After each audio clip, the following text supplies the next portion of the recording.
Universitas Muhammadiyah Sukabumi.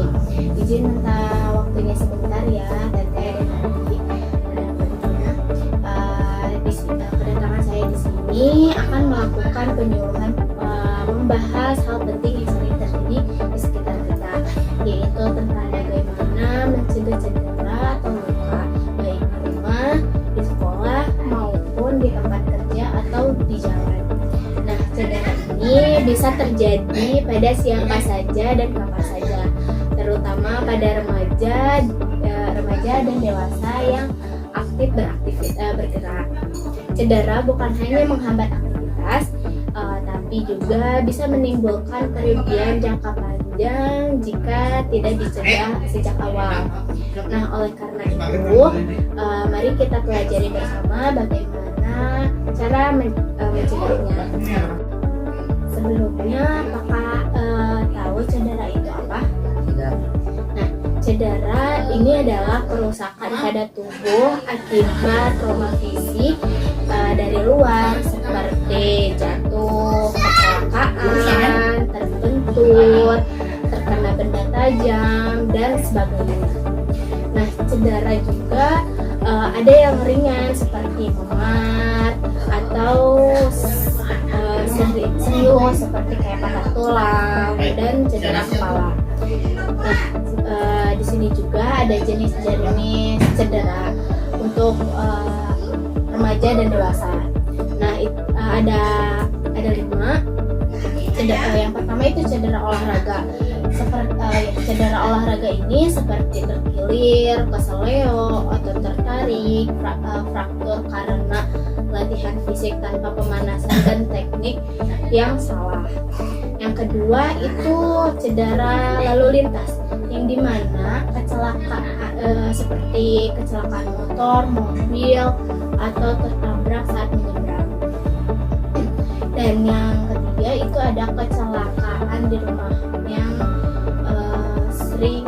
sering terjadi lah ya, kayak terjatuh dari tangga atau tergelincir di kamar mandi gitu kan, dan terkena alat dapur. Nah, yang keempat itu cedera di tempat kerja seperti luka akibat alat berat, terkeleset, kelelahan fisik yang terjadi karena kayak kebanyakan aktivitas gitu. Nah, yang kelima itu cedera kekerasan, yang dimana akibat perkelahian atau kekerasan dalam rumah tangga. Nah, selanjutnya ada faktor resiko cedera. Di sini juga ada faktor-faktornya ya untuk resiko cedera. Yang pertama itu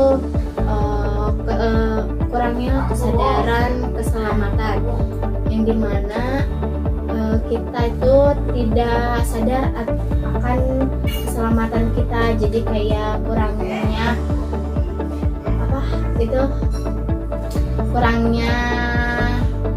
pengamanan gitu, kayak kita tidak memakai baju keselamatannya atau yang berat-berat. Yang kedua, tidak menggunakan alat pelindung diri. Nah, ini yang dimaksudnya alat pelindung diri itu seperti helm, sabuk pengaman gitu ya. Yang ketiga, aktivitas fisik. Ya, aktivitas fisik yang berlebih tanpa teknik yang benar. Yang keempat, pengaruh alkohol atau narkoba. Yang kelima, lingkungan tidak aman seperti kayak lantainya licin, area ruangan yang gelap, terus kayak tidak terawat lah gitu ya. Selanjutnya yang terakhir itu adalah penggunaan gawai dalam berkendara seperti kayak sabuk belt gitu ya. Yang selanjutnya di sini juga ada strategi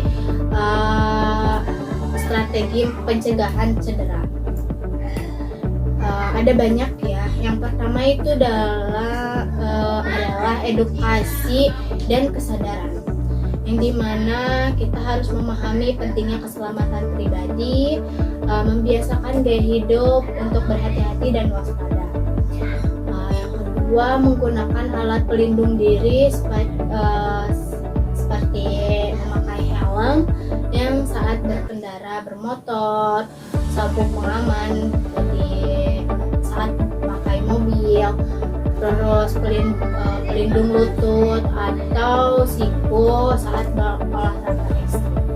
Kemudian ada pencegahan aktivitas yang aman seperti pemanasan sebelum olahraga. Nah, kita itu penting banget untuk pemanasan terlebih dahulu saat berolahraga. Terus istirahat yang cukup, menghindari multitasking yang beresiko seperti bermain HP sambil jalan atau berkendara. Ya, jadi kita tuh harus benar-benar mencegah yang aktivitas yang tidak aman untuk diri kita sendiri. Yang keempat itu lingkungan aman. Ya, nah, lingkungan aman ini seperti menjaga rumah dan sekolah dari benda-benda yang beresiko menimbulkan cedera seperti kayak serpihan kaca atau pintu yang menimbulkan cedera aja gitu. Kemudian penerangan yang cukup. Nah, untuk di malam hari itu kita harus benar-benar harus ada penerangan ya, karena kan kita juga nggak tahu ya cedera apa sih, kayak kita terluka itu gak ada yang tahu pokoknya ya. Jadi kita harus mengantisipasi itu saja. Selanjutnya misalkan dari tangga atau kamar mandi yang licin. Kemudian kebijakan dan pengaturan. Nah, kita juga kan kalau misalkan di tempat kerja atau sekolah kan suka ada peraturannya ya. Nah, kita juga harus mematuhi, misalkan kayak rambu lalu lintas, tidak menyetir saat mengantuk, atau dalam pengaruh zat adiktif. Kemudian mengikuti standar keselamatan kerja. Pertolongan pertama dasar untuk adik dan tetehnya sebaiknya memiliki pengetahuan dasar pertolongan pertama seperti menghentikan perdarahan ringan dengan cara ditekan dan dibersihkan terlebih dahulu. Yang kedua, mungkin menangani luka bakar yang ringan dengan dibersihkannya dengan air yang mengalir. Yang ketiga, memberikan kompres pada area yang bengkak. Yang keempat, menjaga tubuh korban yang tidak sadarkan diri. Yang kelima, segera mencari pertolongan bila cederanya berat. Dengan memahami berbagai jenis cedera dan cara pencegahannya, kita bisa lebih waspada dan dalam beraktivitas sehari-hari. Ingat, mencegah lebih baik daripada mengobati. Apakah ada yang ingin ditanyakan atau mempunyai pengalaman seputar cedera dan pencegahan? Apakah materi ini dapat dipahami?